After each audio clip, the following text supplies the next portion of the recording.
শাহজাদপুরে পুনরায় মদের দোকান খোলার প্রতিবাদে বিক্ষোভ মিছিল। আশিকুল ইসলামের পাঠানো তথ্য ভিডিও চিত্রে দেখুন বিস্তারিত। সিরাজগঞ্জের শাহজাদপুরে পুনরায় মদের দোকান খোলার প্রতিবাদে ও স্থানীয়ভাবে বন্ধের দাবিতে বিক্ষোভ মিছিল অনুষ্ঠিত হয়।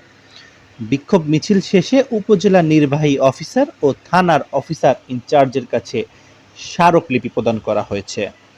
আজ মঙ্গলবার দুপুরে 12:30টায় শাহজাদপুর উপজেলার সর্বস্তরের জনগণের ব্যানারে আয়োজিত শতাধিক মানুষের উপস্থিতিতে বিক্ষোভ মিছিলটি শাহজাদপুর সরকারি পাইলট উচ্চ বিদ্যালয়ের সামনের সড়ক থেকে শুরু হয়ে শহরের বিভিন্ন সড়ক প্রদক্ষিণ শেষে উপজেলা চত্বরে এসে শেষ হয়।